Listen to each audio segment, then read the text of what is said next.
Hey everyone, welcome back to Lice with Francis.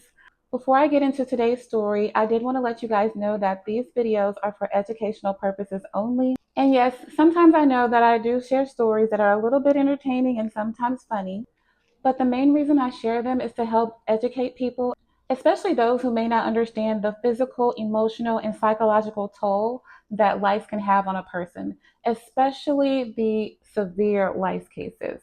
Now, with that being said, let's get into today's video. So, today's story isn't humorous at all.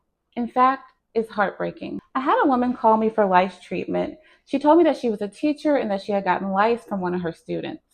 When she came in, I checked her, and sure enough, she had it. And it wasn't a mild case, it was semi severe. As I worked on her hair, she began to open up to me. And if you've watched this channel for a while, then you know that oftentimes my clients do open up to me. They just feel comfortable, and oftentimes they need someone to talk to. And she had a lot of things on her heart that were weighing on her, and you could just tell there was this heaviness over her, and she just really needed to get some things out. And I was happy to be a listening ear for her.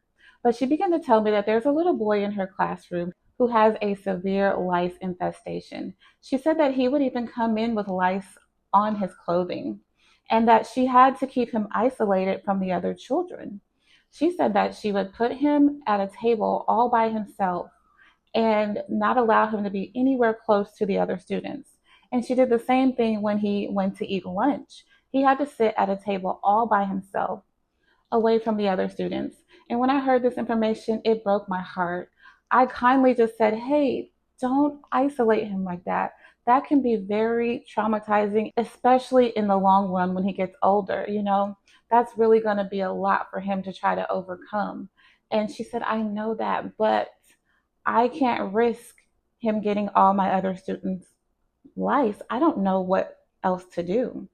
She's so afraid that lice is going to spread throughout the class. And somehow she still managed to get it, even though he's been isolated. I said, there has to be something that we can do. This type of isolation can leave emotional scars that may never heal or will take a long time to heal.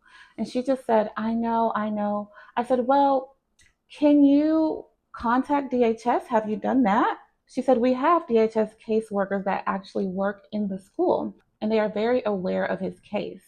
And they say that his case doesn't meet the grounds to be taken from his home. And she also said that he is homeless, living in the car with his parents, and often comes to school dirty and hungry and not smelling very well. And I said, so you mean to tell me that does not meet the grounds to take this child and put him in a better environment? And she said, no, it doesn't. You'd be surprised at the things that it takes for them to step in and do something. And so I was like, oh my God, this story is so heartbreaking. I was like, well, here, let me give you my card. Can you please give it to his parents and tell them that you talked to a lice treatment salon owner and she wants to treat their family for free. And I told her, I said, just send them here. I will completely rid them of lice.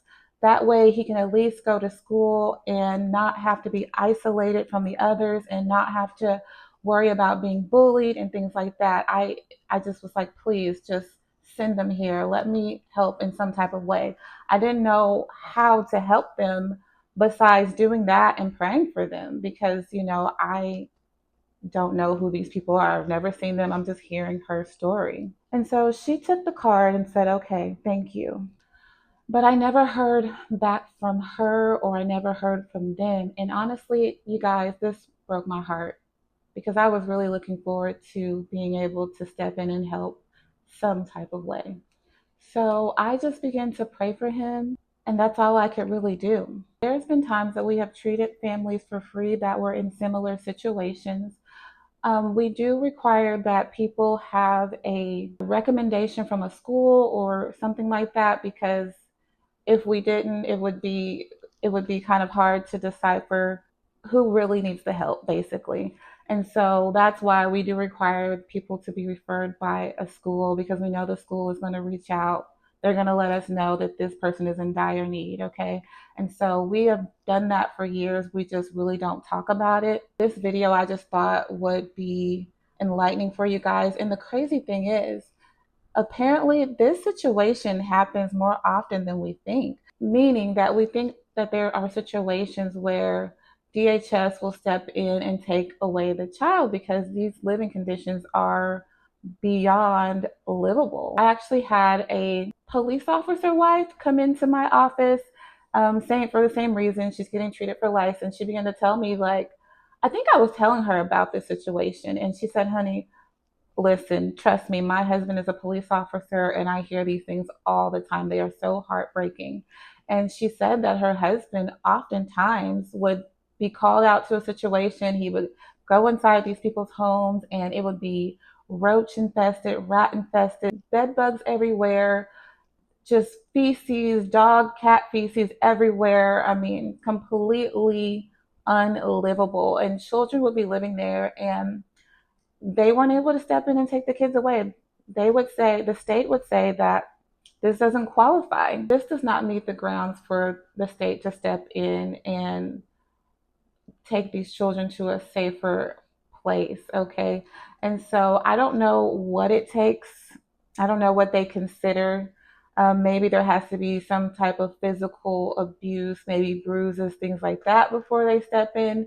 But apparently, them living in that type of environment was not enough to take these kids away. And she said that her husband would often call her in tears because he felt helpless. He felt like he just couldn't do anything, and he hates seeing that type of stuff all the time. It's very traumatizing. So this story isn't just about lice, but it's about children who are being failed by the system. So if you're a teacher, a parent, or even a neighbor and you see something, speak up. Be persistent, and if you're someone who can help even in small ways, do so. I want to thank everyone for taking the time to listen to this video. If you've ever gone through anything like this, or if you've ever seen something like this, please comment below because I want to hear you guys' feedback. Have you ever tried to report something that you know is grounds or that you feel in your heart for sure that this needs intervention? And let me know what happened in that situation. Did they step in and help out or was nothing done? Thanks for listening. Please like, share, and subscribe if you believe stories like this need to be heard. And to that little boy, wherever you are, I'm praying for you. Okay, guys, I'll see you in the next video when I can think of another story. And I hope that I did not have low energy during this video. I don't know what's been going on with me, but I haven't been feeling very well lately. So I've been trying to push through and just still get out content for you guys.